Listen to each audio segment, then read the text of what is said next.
Good morning. Hello, everybody. Well, first of all, good morning to everybody here in front of us, and good morning to our YouTube audience. And it's Michelle Alcorn here from Atlantic Canada Cooks with one of my favorite guests, Luis from Delisur, Canada. And I'm going to get him to introduce himself a little bit. Normally, he's in his kitchen. I'm in my kitchen. My mother is normally here with me. But this is our fourth year coming here to the Bouctouche Farmers Market for the Zero Waste Festival. And you know what? Welcome to Atlantic Canada, where we like to have a festival for all the good things, right? And I've been explaining that. We've got a good friend of ours that's just arrived from Morocco. So he's having one of his first experiences here in Canada this week. And again, we say we like to celebrate, but this is about zero waste. Correct. It's about eating well yourself. And it's also really today is about learning how maybe some recipes where you can use all of the vegetable, how we maybe throw a few things, less food out for food waste, and then learning a little bit more how you can compost things. Normally, Mom and I are alone in our kitchen, and maybe whoever's coming for lunch gets to eat. So we're pretty excited to share what we're going to be cooking today. And I'm going to talk a little bit about what I'm doing for part of the menu. And then we're going to let Luis introduce himself because we're already cooking. As you see, the pots are going here. We are at the beautiful Bouctouche Farmers Market here in New Brunswick.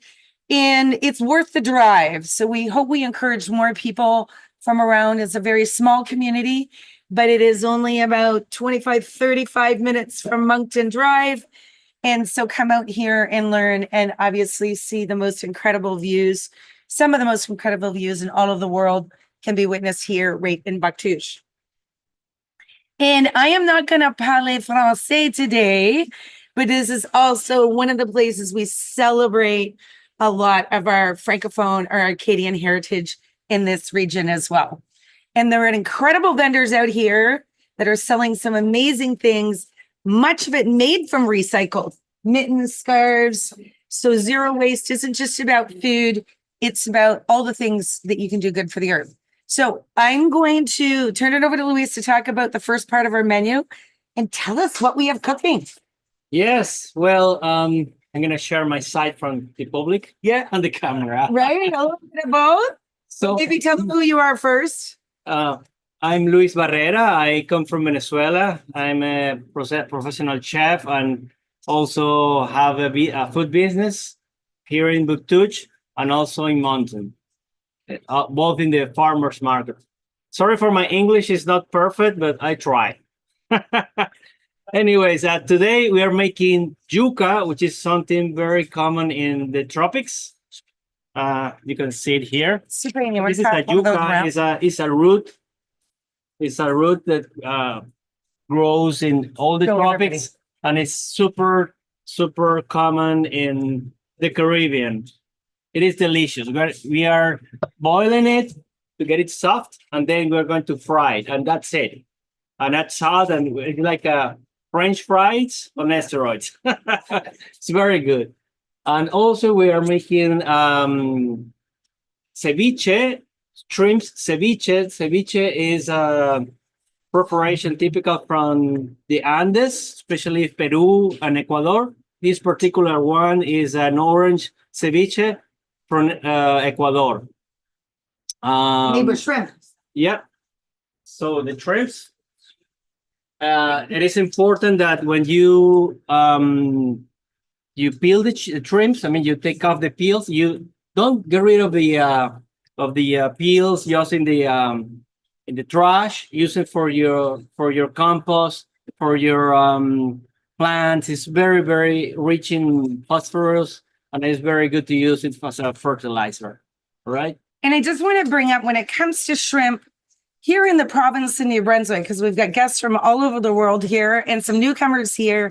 Shrimp is a really important part of our farming and our sustainability.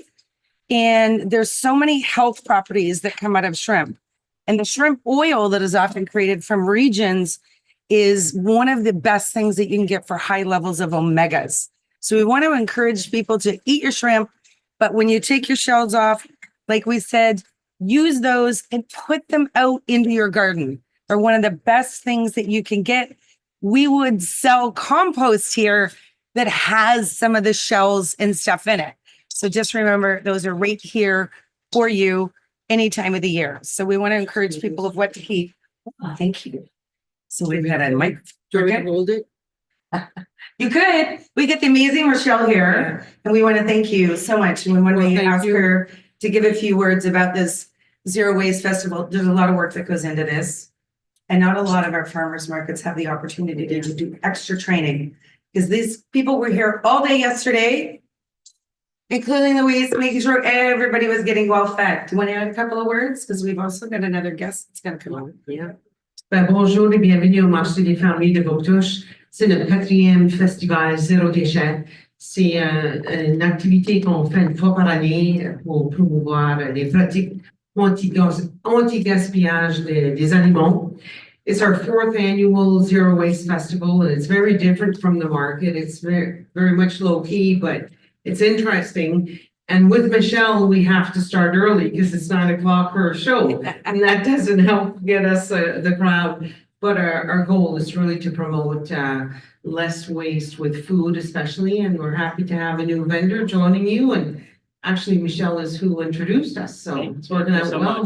So Louis, you're on the hook because we have to please Michelle. So Michelle is the judge of how things are going. So I'll just give you the mic if you want to. I know you're going to be talking. Kathy, are you going to get the headsets going? They're right here, and they were a little off on the volume. Oh, okay. So we had the headset, but I think we were going to be in everybody's head if we kept using it and cut that loud. Too loud? We could do a pass back and forth with it. Okay. So, and the other thing is for all of our wonderful vendors that are getting set up and our guests, welcome, bienvenue, that are arriving, we will bring you samples. How's that? You get to taste us this morning. There's also going to be a lot of other demos happening throughout the morning. So you're going to learn about some canning and pickling and jarring. We've got another one of our friends from the market that are going to come up and talk about some beautiful apple cider. But let's get our recipes going so we can make sure that you can eat within the next few. Exactly. So what part of yours do you want to get going? And then I'll get out and start the farmer's soup. So I'm making here a corbillon. A corbillon is a short broth or very simple broth where we're going to blanch the shrimps. We're going to give it a very short cook in there, like a minute or so, right? After that, we're going to put those shrimps in an acid orange and lemon juice. Then we're going to add also red onion, cilantro, of course, salt and pepper, and it's going to be awesome. It's going to be a very simple but delicious dish.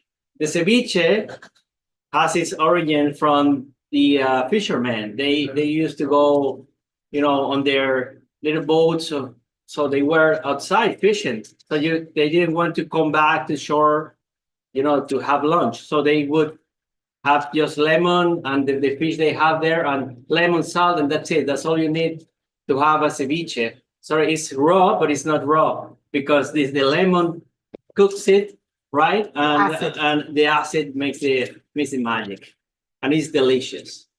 So we're going to try that today. And I love that. We're so close we're here by the ocean and where fishing villages are.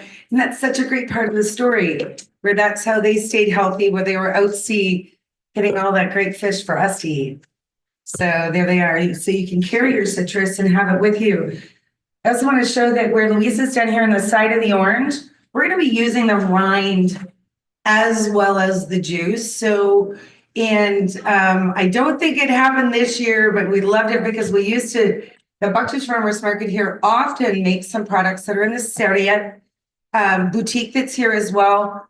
And I think we had a vendor doing lemonade for a while and we were reusing. So you can dehydrate your peels, and please take a grinder and use the outside of your peel of your lemons, your limes, your oranges. You're going to get the richest flavor inside of your recipe by adding a little bit of that rind and not just the juice.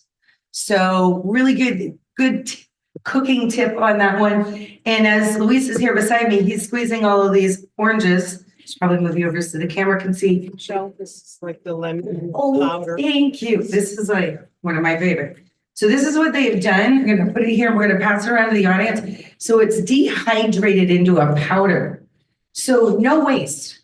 So all of your orange peels and lemon, we often again, they end up in the garbage. At least put them in your compost, right? So they get back to the earth. But do remember, you can, if you have an air fryer at home, by the way, they are amazing dehydrators now. Because here in North America, we all seem to have air fryers, which I have one and I love it. Me too. By the way, yeah, I think we talk about that because Luis sits with me on Sundays. So as you can see in here, I'm going to show these and we're going to pass it around to our audience.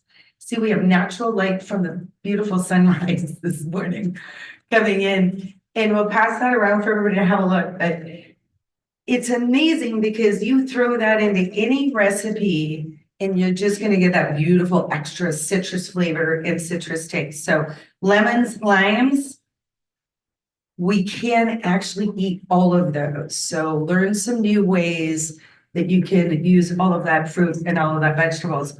So we're going to make sure that we do that afterwards because, of course, Luis is squeezing many oranges beside me. And we're going to make sure that we reuse and dehydrate these ones. We're not going to do a demo today because that takes hours. But follow here because there's lots of information that you can always get here from the Bouctouche Farmers Market. Please go to the website for farmers markets. We're one of the markets that provides the most amount of education, and we hope that you can come follow us. So while he's prepping his oranges, we're going to do a tomato soup. So one of the things, and it's going to be a little bit, you can serve it cold. We're going to warm it up. I'm going to do a little bit, show you two different ways. And oftentimes we open our refrigerator where we look at the counter and we're like, oh, that tomato's getting a little wrinkly. It doesn't look as good. And you know what? They're still great. And maybe a little soft to cut and serve to make into, a recipe. But what you can do with them is just dice them up, get a good blender, throw them into your blender and blend all of this together. So this is, you might hear it called a gazpacho or a farmer's soup. And the ratio of each vegetable doesn't matter. If you have more tomatoes than you have pepper, it's going to be more peppery or tomatoey soup. So what we've got here is I have some cucumbers that I had, and the cucumbers, they're getting a little soft, right? They're not as crispy as they used to be. These are amazing because what I can do is I can take these one-handed cutting here. You don't need to be fancy. So we're just going to cut a couple of cucumbers up. And oftentimes here, maybe they wouldn't get used, right? We're like, oh, they're too soft. Please keep them and make soup. So you can put cucumbers. Cucumbers add freshness. Cucumbers are amazing to add into a lot of different ingredients. I like to put them in sandwiches and they add a crispiness. The other thing is we've just got some green onions. So, and the end of the green onions, sometimes we're like, oh, they don't look as nice. Maybe not, but clean them and throw those into your soup that's going to get blended. So one of our goals, you see the top of these, right? They're just looking a little off, perfectly good. But we're going to put those into the soup. They're going to get blended up. And that's one less thing that's going to be going into the compost or the garbage, right? The same thing comes out of peppers. So we often get the peppers, they get moved over and they get a little soft, or there's a little bad spot on the side. Trim that off and cut those peppers up. Now I've got someone cutting peppers. It's great. And put them right into your soup. So you can put various sizes because I've got them in the blender here. So we're going to get it blended up. The other thing I want to talk about there, so perfect. These are beautiful tomatoes. Now, because our growing season is a little shorter here in Canada, these are some of the tomatoes that were on some of my plants, and they're getting ripe, but they're going to take a little longer. Our tomato plants did well. We had a lot of tomatoes this year, but This is probably gonna get a little soft before it gets to that really nice ripe, but they're amazing flavor still and all the nutrition in there. So we're gonna use some of these tomatoes. They're gonna get diced up and go in here. The other thing that'll happen, they fell off. We had some, they didn't survive the trip here, but same thing, some of our little tomatoes, and they're getting a little softer, right? And there were some small green ones. We're gonna put those right in, skins and all, directly in. And because the tomatoes have a little bit different flavor, like this one here, some people might throw it out because he's really squishy. Perfect time. So we want to show you these great soups that you can add those vegetables in. And by the way, you can add it into any soup, really. And the same thing here. Some people might think this little tomato's not looking as good as he could. That's okay, because I'll get Louise to cut it in half and we're going to throw those right in. So it's mainly a tomato-based soup. And then yesterday, we went to the Bouctouche Farmers Market and I specifically went over and I saw Lucas Mountain Farms. They said to say hi. And they said, here, Michelle, here's a few extra things that had gotten damaged throughout the day. And so this tomato got a little squished, but he's perfect to go inside of our soup. Probably even better because it's super ripe. And then I grew 4 whole green peppers this year. Not sure what happened with my mother's laughing with my pepper plants, but I only produced 4 peppers. And here's one of the peppers that's going to make it into our soup today. So celebrating the farm freshness. So, and there we go. So we've got a little green pepper, gives a little of that more tart taste. And we're putting those sweet yellow and red peppers. That's going to brighten up the flavor. And then of course, no recipe is really complete without garlic, in my opinion. Yep. And I see my live audience is all nodding. See Dion out there from Halifax. We love garlic. We have a rule of Atlantic Canada Cooks. If the recipe calls for 1 clove, double it. Except for the recipes that we give you, we probably already doubled it. So look at the size of that 1 clove of garlic. Beautiful. Isn't that awesome? Amazing. They were huge. So these we got from one of the vendors yesterday, and I bought some of the garlic and then I grabbed a little bit to plant. Fun fact, does anybody in the audience here grow garlic? Any of you guys? We got a couple of garlic growers. So this is an interesting fact about where we are. I will be planting garlic later this afternoon. And it's November 10th. And so we're going to plant that garlic. We'll put I'm going to probably plant about 50 bulbs. And then we'll leave a little bit of straw that goes over top to give them a little blanket. And in July of next year, we will have lots of garlic. So it's just how we're going. And you can plant summer garlic as well. But I find for our climate, and I've got some, I think my fellow garlic growers are nodding with me, it is better to plant it this time and wait for it to come up. So are we going to talk a little bit more about your recipe? Excellent. Of course. I'm going to hold the microphone for you. So what I'm doing here is I'm creating something called leche de tigra, which is Spanish for something weird like tiger's milk. It doesn't make any sense. Of course, there's no tiger's milk in here, but it's how they call it in Ecuador, right? So it's nothing but orange juice, lemon juice.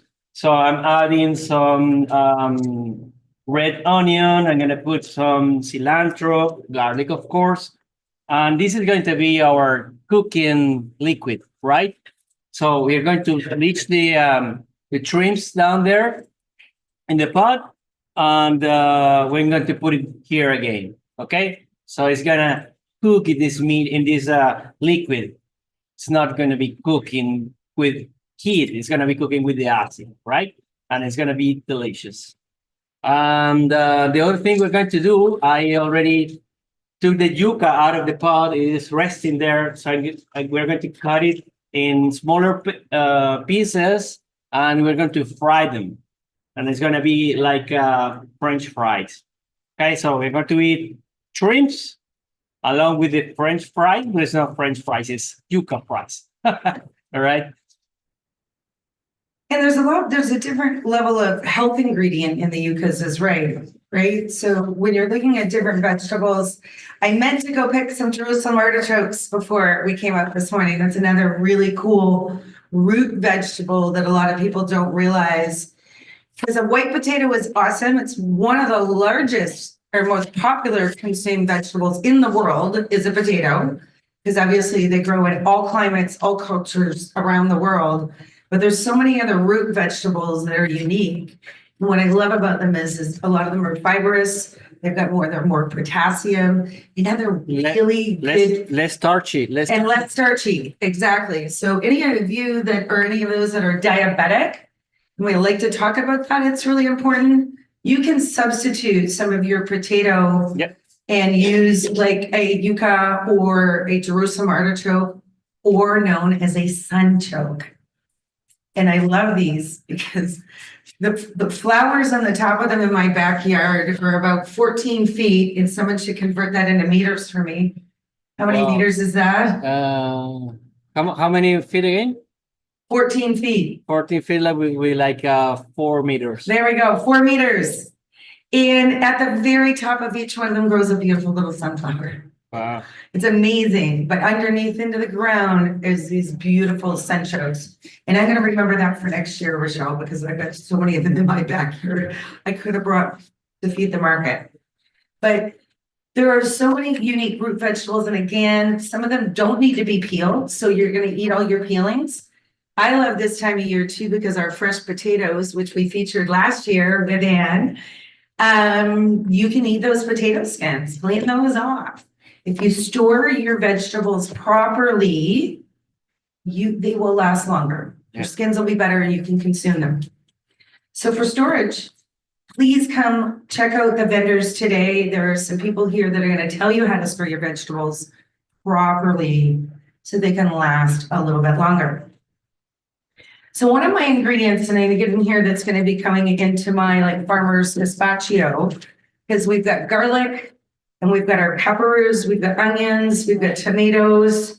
We want to add a nice herb into it. And this is one of my favorite herbs to show people about using all of it.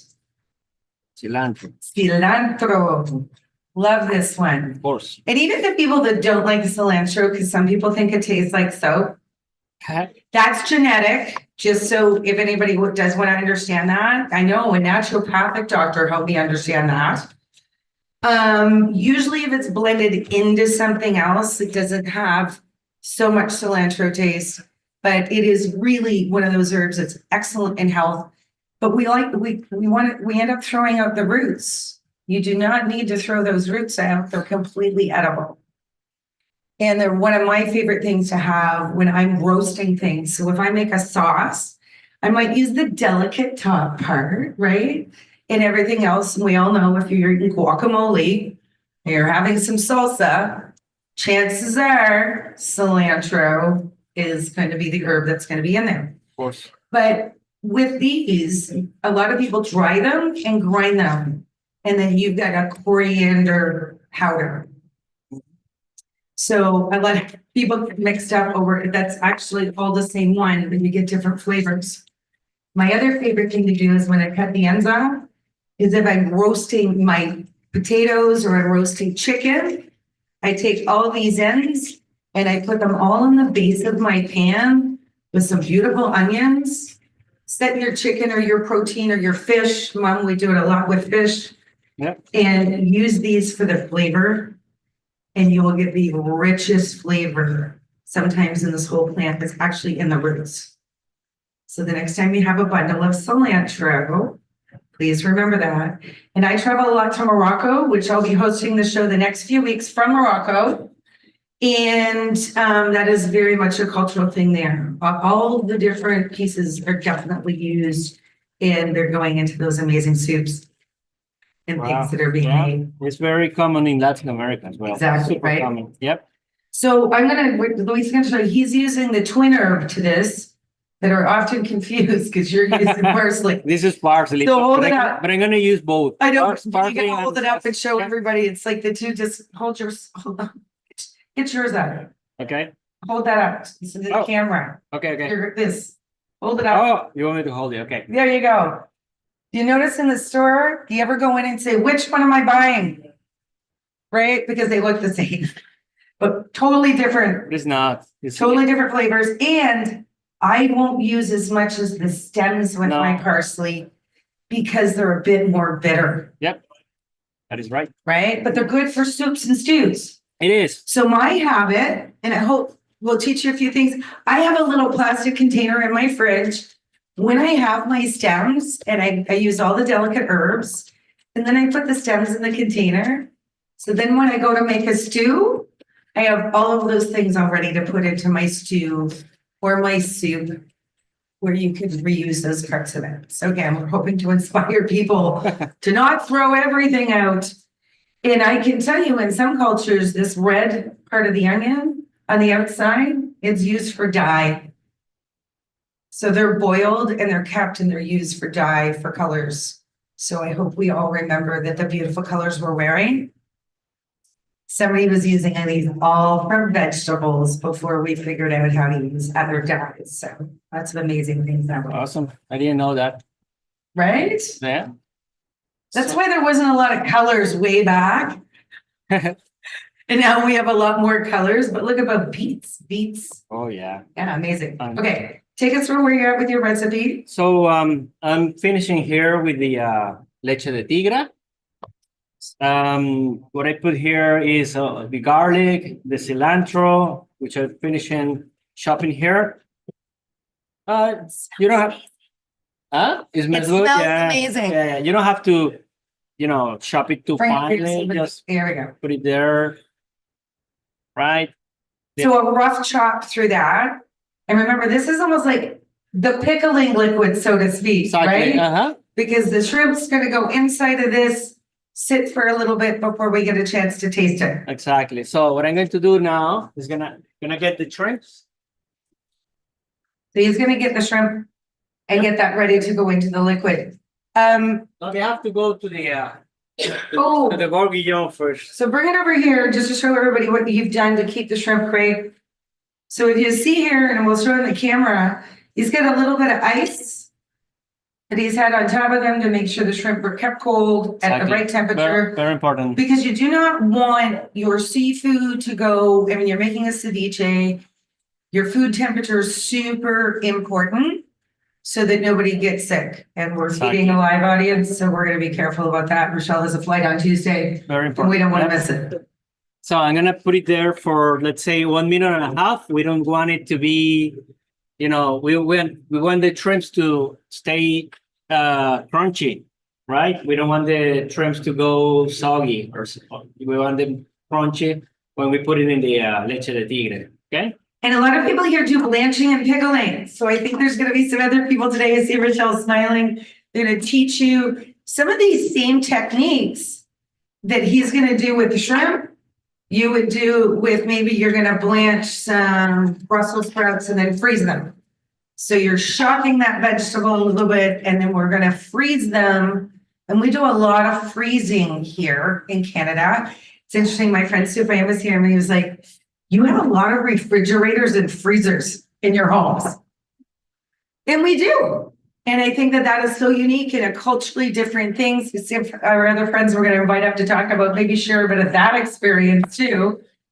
And so we learn a lot about helping our fall harvest last us sustainably in through some of our winter season. And we do that by blanching, pickling, canning, jarring, a lot more jarring than canning now, which I love. And we're gonna have some of our friends come up and talk to us, but we're gonna get some hot oil going. This is oil for the yuca.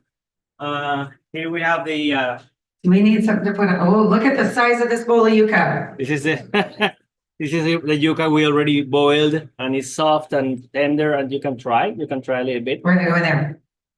We're gonna hold that up. And it is soft. And by the way, it has the consistency of a potato. It is. So you know what I'm gonna do? It is different. Oh, And when you fry it, it's delicious. they have a really awesome flavor. Do you know what we're gonna do? We're gonna take one piece of it and we're gonna let everybody here in the audience taste this. We have a question, please.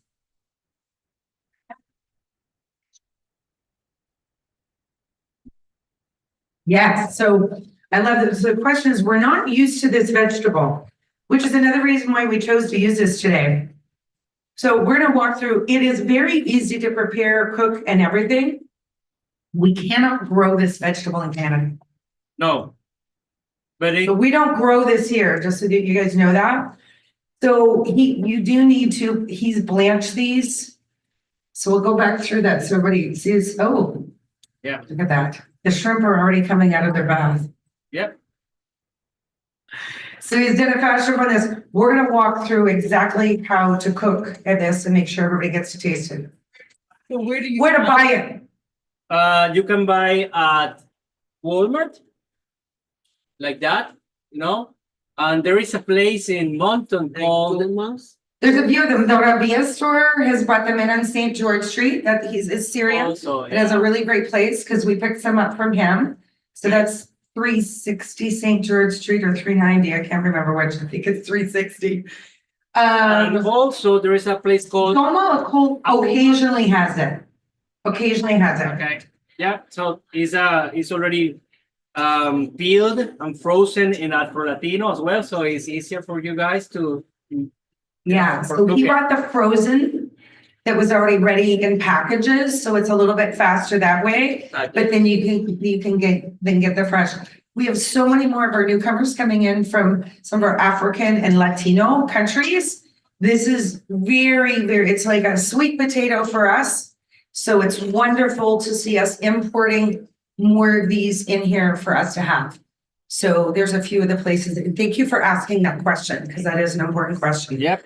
And it's kind of interesting because I almost feel like they're waxy on the outside. I don't even know how to. We've got an interesting. They put a wax To seal it for travel. Mm-hmm. Oh, look at that. There is a little bit of a light wax on that. Yeah. And that's to keep them fresher for the trip clearly across the ocean to get here. Exactly. Just because of they need a much longer growing climate than anywhere that we can grow these inside of Canada. Yeah. Yeah. Very interesting that way. So I'm putting the shrimps here in the leche de tigre, right? And after To everybody. Oh, wow. yeah. You see that? This isn't the smelliest recipe in the world because we often say you need smell-o-vision and we love having a live audience. I know Holly, one of our favorite people in our ITs here, normally Holly's like, I wish I could taste it. So while he's getting a little bit, I'm going to use the blender here in a minute, but I'm going to invite a couple of our guests up, or which one of the two you're going to come up.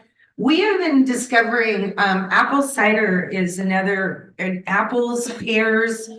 Here inside of, we grow a lot of that here in Atlantic Canada. And I love educating our international audience on that fact, because a lot of people get curious because we don't live in igloos year round, but clearly we're not growing fruit year round. And fruit is so important in our lives. So that's a lot where we will do apples and pears, and we make them into cider. This is a beautiful company called Apples by the Bay, which is so fitting because we're right by a bay. So you want to come on up?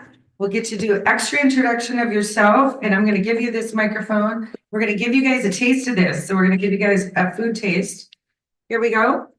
Hi everyone, my name is Simrat Sodi. My parents actually bought Apples by the Bay, which is our farm, in 2017. And I actually just came in August after graduating medical school to help them out a little bit while I write my board exams. So a little bit different than what I thought I was going to do, but you got to roll with the punches. So we were talking about, what to do with the fruit, how to really make sure. So we have about 70 acres of apples and pears. And so what we do is, for sure, we're selling fresh fruit, but then sometimes you get to the end and you're like, well, what do I do with some of the fruit that we have left? And so I just wanted to talk about a couple of things. The cider is definitely one, but we have deer apples that people buy for hunting purposes. And those are the apples that have fallen on the floor. And then fresh apples for sure, but even ones that we picked that maybe have a little bit of bruising, again, we don't want to throw anything out. And so we started to create recipes such as jams. The cider has become our very popular one. It's very flavorful. It's really great for your digestion as well. We've added some things, some spices, to really help with that. But also it's just really great enjoyed hot or cold. So you can warm it up and make kind of like a mulled apple cider. You can also keep it cold. People always ask us if you're allowed to add rum to it. We always say, whatever you do after you buy the cider is your business and your business alone. And even when we were making the cider, so we kind of, like slowly boil for about an hour, and then we let it kind of like steam and simmer for a couple more hours, and then we strain the juice, add in our special mix of spices, and then we bottle everything in these glass jars. So I'll talk a little bit about what we do with the fruit. So the fruit that's left at the bottom, as Michelle was talking about, we compost a lot. I'm going to be speaking over a blender for just a couple of seconds. But we also are able to take the apples. We started doing it this year. Some pig farmers wanted the extra part of our apple and pear cider to get the pigs ready to go. And so we actually just started giving the extra ingredients to pig farmers for free, because we were like, this is so much better than us having to just throw them in the green bin. And then even the jar itself, we decided to go for one that is, so everything's always done in glass, but this one has a nice little handle. And the people afterwards that are buying our cider just use it for their glassware in their own kitchen. And then we also offer recycling for anybody that has any of the cider. We reuse by putting on a new lid, but we keep the jar. And then, yeah, so this has kind of been our story with the cider. And we're now about 3 years into doing U-Pick and more of the jar products. And we're trying to expand as much as possible and use as much of the fruit as possible. And so I want to thank Michelle for letting us kind of come up and talk a little bit more about our story. I'll keep entertaining you while they're doing some work. But we really want to thank, so my mom's in the audience as well, which I think is just fitting. Moms are always the superstars in the back. And honestly, I'm speaking on behalf of my mom, but this is all my mom. So she's the one that came up with all the recipes. She's really the driving force behind Apples by the Bay. And actually, we have to kind of just mention Bouctouche Farmers Market, because really, Rochelle, Chantel, everyone here at the market has just given Mom such a great platform to be able to kind of like continue with her small business and grow as much as possible. Rochelle lovingly calls her boss lady, which she always laughs at. But I think she also secretly really loves. We have a running joke in our family, which is everyone else always like, yeah, Dad thinks he's the boss. I'm like, yeah, Dad thinks he's the boss, but he really is not. So even in our household, she is the boss lady. And she honestly, I think the only person in our family who's had farming background with Mom. So she grew up on a cattle farm, and they've kind of done this zero waste back in India as well. And so she's really happy that she's able to come to a community that really embraces it here as well. And so I think she's back to her farming roots now, really full circle life. And so some of the other recipes that Mom uses is apple chutney. And so that's using apples, blending them down so they're a little bit thicker, and then adding fennel seeds and some Indian masalas, keeping the spice level low, just because we have to make sure everyone in the audience is able to enjoy it. And then if you blend it even further and you take away the fennel seed, we have a fusion sauce. And we do something similar with pears as well. We call it our teriyaki sauce. And then a couple of the new things that actually we've been trying to introduce is just more things that were really popular in India where my mom grew up. So apple murabba is another one where you take apple slices, and we were talking about kind of canning and jarring. So that's one where you can kind of add the apples into a syrup with some cloves. And you can honestly just have those completely raw. We put them on ice cream. We put them on apple pie sometime as well, just for a little bit of sweetness.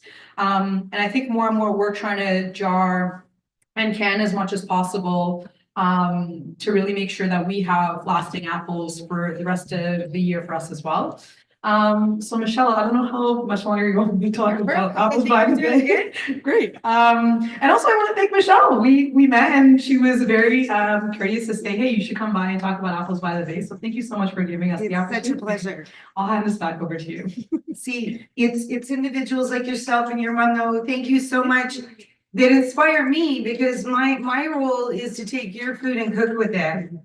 And then promote your business, because we sell experience. You are the producers and the creators. as well as Louise. So it's such a privilege for me. Rochelle and I have been friends for a long time, and we share a passion for food. And we say food connects, and really it is. And we want to inspire more people and generations. I love it because my mom's here. We're going to invite the two moms to come up at the end, though. We're going to come up and make sure the two moms come up when we're serving everything here. We're pretty much going to turn it back over to Louise here in a second, because my recipe is close to done, albeit I see, oddly, one thing didn't get blended. I don't even know how to put that in there. That's an anomaly. How does that even happen? The whole thing is blended except for that one stray onion. So that's hysterical. I don't even know, unless you were there to witness it with me. I'm not sure how it happened. And this is a ninja blender. It doesn't usually miss anything. I've added some cilantro and things. I just need a little bit of seasoning. We're gonna invite you to come back up. Do you want to pour a little bit of cider for our guests? Yeah. So I think you brought this one. Yeah, we'll pour it up. I just want to hold it to the camera, and then, so, because I don't think, it is from nature. And this was done very organically and naturally. When you see that little bit of beautiful sediment that's here, I'll hold that up to the camera. Oh, see, this is when the sunshine is perfect for our online YouTube guests. Now you can see the sun glowing through the bottle. So she's going to give that a shake for us. So we make sure they get that well mixed. And we're going to give a little bit of taste testers around to our live audience. So there, you get to keep them super happy while we're finishing cooking here. I'm going to turn it over to Luis because he's right in that really important phase of what's going on for the ceviche. It looks stunning. Like, it looks so beautiful. So this is the ceviche. As you see here, it looks beautiful. So we have a crucial question now here. I added, besides the garlic and the onion and cilantro and the parsley, I added some yellow pepper, which I had there just because. And I added this. This is ají dulce. This is from Venezuela, and I grow it myself at home. This is the only way I can get it. So I need you to know, he walked up and was showing me this behind when she was talking, and I was whispering, I'm like, is that a Scotch bonnet? It's not spicy. It's not spicy. Show them, because Scotch bonnet's one of the hottest peppers in the world. But it looks like an almond. It does, but it's super fragrant. It is delicious, and it is distinctive from Ecuador. So that is what I'm putting to this ceviche. Oh, I love it. So now we have a question. We have sriracha here. So guys, do we add sriracha to the ceviche, or do we leave it like that? I'd say no sriracha, Okay. but put some sriracha on the side All right. for our hot Sounds good. spicy people that want to dip it. So I can tell you, who gave me guidance? who? Look at the mama. She was like, no, too spicy. Sriracha, please. So So mama's gotta get the mamas in there, right? They're always taking care give of it a us. try. I will. Give it a try to the leche de tigre. Wow. Oh. Delicious, eh? See, I'm using. Wow, that is unique It is. It is different. flavor. Yes. I love it. So we're gonna get excited. We're gonna get some taste testers here. We would like, no, we don't deliver. But we're often asked that by our studio audience. Just so everybody knows, here in Bouctouche, it's great. One of the purposes of Atlantic Canada Cooks, we started in July of 2020. I own a language school called Atlantic Canada Language Academy. We teach English as an additional language. And we can imagine during that crazy time that people were at home and couldn't even get into the schools, just like here. So my mother and I sort of started we're cooking as a way for people to be able to practice listening to English and learn more about our food culture. And we also now love it because we invite food cultures, and we know the girls from India are going to be cooking with us online here soon. And we invite people to come in because we want you to know about our culture, but we also love all of our newcomers to learn about our really cool Canadian and especially our New Brunswick food culture, because we're a little biased, but we think New Brunswick's got some of those amazing food culture there is in the world. Look at that big hibiscus tea sign. See, I love that. We've been having fun. Tea is a big deal around the world. Again, tea is one of those great ways to reuse things and things do not go to waste. So he's checking the temperature on the oil right now. So we're gonna get that oil temperature checked. Because again, when you're cooking with oils, please be careful with that because you know, you wanna know what you're doing. Oh, yeah. And we're getting a reminder here. If, I've got a friend of mine and actually I'm probably gonna invite Sufayan to come up and say hi. And we're gonna tell a fast zero waste story. Come on up, Sufayan. So it was my birthday yesterday, everybody. Hello, everyone. So we're gonna tell, Hey, Darn. Sufayan has been in Canada less than a week. It'll be a week tomorrow. Yeah, first week. 1 week from Morocco. So maybe tell them just what city you're from, where you're here. And then maybe just a couple of your thoughts on what you've learned about food. And then we're gonna tell you, we've been talking about zero waste all week. So he keeps reminding me of zero wasters. Yeah. Holly's she knows. Well, this just to country. mention something, like in my culture as a Muslim, Islam has always like underscored the importance of the significance of mindful food consumption and the avoidance of waste. So on Michelle's birthday, our friend Sammy, by the way, hi to him. He wanted to try like a virgin Caesar. So Okay. when the waiter grabbed So it, Clamato juice, new things in Canada. yeah. So when he first tried it, he was like, "Am I drinking like ocean from with water?" So he didn't like it. It was just going to the garbage. So I told Michelle, she was ordering another one. So I told her like, "Why to waste it? Just ask the waiter to add vodka to it, and that's it."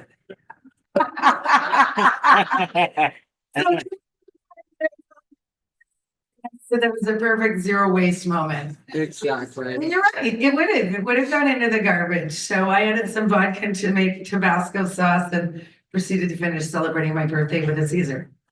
Yeah. Right? Thank God I didn't forget to remind you this.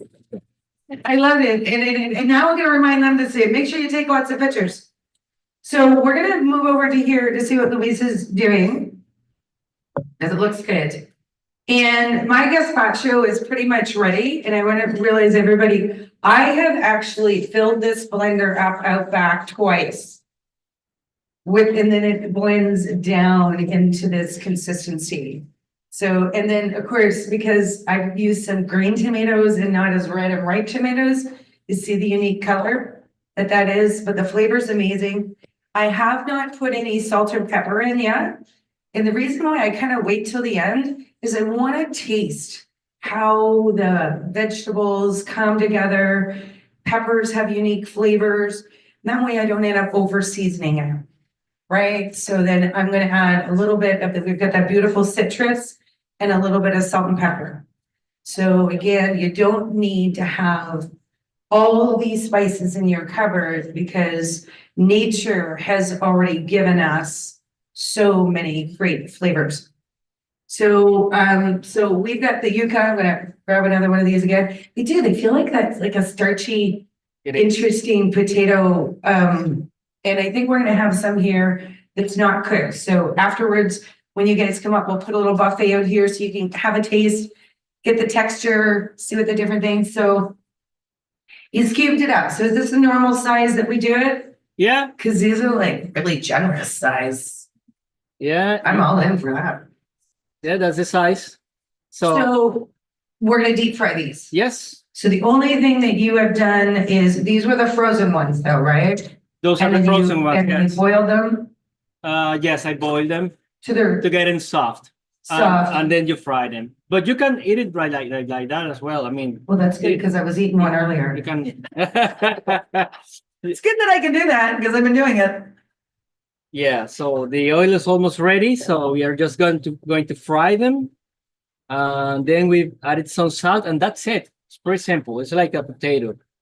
It's a little tricky to peel them because as you see, the skin is kind of hard. So that's why I recommend going through Afro Latino and get those frozen ones. And a producer had to grow them before the person could freeze them. So we're all part of the supply chain on that one. Yeah, when we cut one open here, you could really see the difference in the texture Almost there. of that skin. Yeah, let's go. How was the apple cider? Wow, right? I got 2 thumbs up over here. Actually, one of those, whoa, that was so good. All right. Perfect. So those are bubbling up. When these come out of the pan, we're probably just gonna put a tiny bit of salt like you would a French fry and season them. But like anything, that beautiful vegetable, you can use extra, like, you could put like paprika, you can use any other seasoning, a little bit of garlic powder. Guacamole. I mean, you can dip it in guacamole or chimichurri So or there you go, using that as your chip. any other. Just grate a tomato and add some garlic, salt, olive oil, and that's it. Then you have a sauce. Just like that. Well, one of the other things we had said, because we love supporting local, we love that there's producers, especially all over Atlantic Canada. This is from Edmundston, New Brunswick area, actually Baker Lake. And this is a barbecue rub and spices. We've featured them before. So hi to Stephen and the guys at Baker Rub and Smoke. And this is also, it's a pre-done seasoning with almost no sugar in it. And when you bring those out, you could just put a little bit on it. So you're getting that great extra flavor that goes on it. So we brought a little bit of this for you guys to share. This is not sold at any markets or anything yet. Actually, it's only sold online. So we put the link up there, but we look for healthy things. And what we love about when we read this is there's 0 grams of sugar in it with a tablespoon. So I know it's a really important, healthy aspect that we're looking for. The other thing that we brought for you, and we need to remind our audience, if you send us the note, Jawad will make sure we mail you one of these beautiful postcards here. And there's a maple mustard marinade. Now I do call it Michelle's maple mustard marinade. It was just too long to put my name on the front of it or on the back of it as well. But there's a couple QR codes there. It's a beautiful, great, easy recipe. And we want to encourage to make sure that people get out and shop and get local. So we're going to be showing these great things off here in just a few minutes. And there's the salt I was looking for, because I know I needed a little bit of salt to finish mine off. So do we want to put some of this on a plate so we can at least show a finished dish to our live, our online audience? And then our live audience. So, but I'm going to invite Mom, come on up here and say hi. We're so used to having her with all of her wonderful advice. And Mom's been able to sit and very much enjoy being a front seat fan for us. So Mom, I'm going to say hi to everybody. Hi. In the microphone. Like this. And I'm going to Good give you the morning. first taste of this. I'm not cooking today. I'm not behind Michelle with my back showing. Oh, that looks really good. It does. So the benefit for moms, right? Mom's going to be able to get one of the first tastes of everything. Always like that. I mean, I was always last for years, you know, when you have a husband and 3 kids, mother gets to eat last. Now I get to eat first. Which is nice. That's what we always want, right? You earn that place in the lineup of the food lineup. That's right. How does that look, Mom? What Oh, do you that think? was delicious. Can't wait to have it. I love shrimp. It's a famous ceviche. Oh, Looks good and smell good as well, right? smells delicious. Looks good too. And we love it. We're going to get this. So you're going to get your own individual plate in the bowl. So why don't you give a taste test to this for everybody? Oh, this And is, see, because this is the gazpacho. oh, that's nice. So a lot of us aren't used to cold soup, right? We always want to heat everything up. That's really nice. And so you're just kind of blending your salad. Yeah, exactly. So if anybody has had any dental surgery or anything recently and you're worried about, right, you can make yourself a great gazpacho and there you go. And you get all your vegetables at the same time. Exactly. And I'm just looking, these look great that are frying up. Oh, yeah. Yeah. You have to go golden, right? So it might take some time. So we need to get those into the golden brown. And, Yeah. oh, he took that shrimp dish away. We need to show our online audience. Mom, do you want to grab that shrimp back? Yeah. So as we're wrapping up our live audience here soon, because it's almost 10, we just really want to say here from Atlantic Canada Cooks that thank you so much for coming into our kitchens. 9 a.m. every Sunday, 9 a.m. Atlantic time. We choose that time also. We've got guests online here as well. I'm gonna turn the camera on, they can see you at the end. We have Shino from Japan. She comes in every week, so it is what's today? No, it's Sunday, it's morning. It's late at night for her, so she is now 13 hours ahead of us. So those are those. Thanks, Mom. Look at there. Shinobu's taking, hi Shinobu. Doesn't that look delicious? That's great. And we've got Needed. And we've got Morocco. We have my Aunt Greta from Fredericton that's on there. One of my mom's best friends from St. John, New Brunswick. This is a community. This is a community where we invite people to please come into our kitchen. Pardon me. Louise loves coming in. That's too heavy for her to keep holding. We'll pass that on down to the side. But come in and enjoy. Keep generations in the kitchen. Very much admire you ladies. The more we can keep our children and multiple generations cooking together, we will pass these practices on from generation to generation. And I think it's Jessica, right? Our mushroom girl. I'm so excited. I think next year we're gonna have her do some stuff with mushrooms. But like I said, I'm gonna unplug the microphone and take a quick walk around the market with our audience as we wrap this up. And she's gonna come, and I love mushrooms in our region. What a really unique thing when it comes to from the earth in growing everywhere, but there's so many unique things, mushroom powder, mushroom paste, and things that you can use. But again, foraging. So if you come here to Atlantic, Canada, please get a hold of your farmers markets, learn how to forage, learn how we can go into the woods and we can go to places and then we have access to these things. And I make you a promise. I know Sufyan, with everybody is friendly. We are happy to help out. So choose coming here, support your local farmers markets all around the world. As we say in Atlantic, Canada, local is wherever you are right now.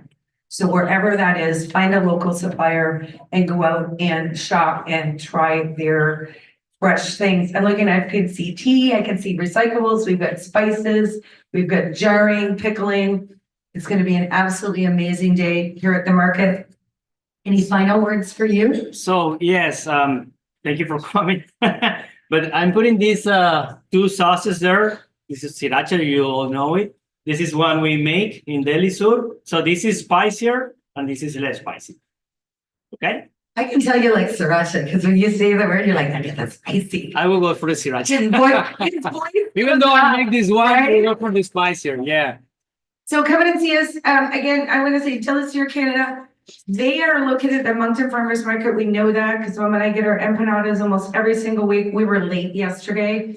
There are some there. But welcome here to Bouctouche, and we hope everybody in Bouctouche is enjoying having some Venezuela influence up in this region. So I think these were almost ready for us to show. So from the Bouctouche Farmers Market, we always say from our kitchen to yours. We just really want to say thank you very much. Our live audience is going to be able to come up and interact with us a little bit. But thanks to everybody on YouTube. Thank you. Thanks, everybody. Thank you, Bye-bye. Jawad, Mohammed, for the tech support in the back, and all of our guests. And we're going to keep you guys online for a minute because I am going to take you for a slight walk. And but I'm going to put this microphone down and end on that one. So, you want to have any other final words? No. Just thank you so much and bye. See you next time. Right, and come up and eat. Well, you guys can see me as we're there. So there's the pots cooking. Oh yeah. So there's our live audience. Everybody say hi to everybody on YouTube. There we go. Shinobu's right there in the middle. And we've got the table setting up here. And I also want to say thank you so much because we are making sure that we are using plates and bowls because we're okay to wash the dishes here. So sometimes we use a lot more disposable cups and glasses. And I want to say thanks for that awareness here at the market. So as we're serving things, we're going to use those. But we're going to come and say hi to Jessica. Say hi to everybody on YouTube. Hello, YouTube people. Check this out. That's a mushroom? This is a mushroom. I found it when I was driving my kid to the friend's house yesterday.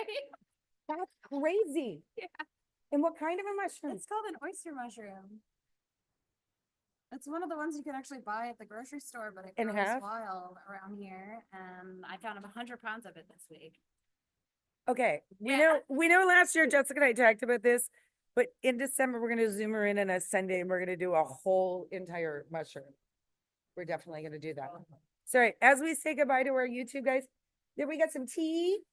You guys with the tea and hibiscus tea. Look at that.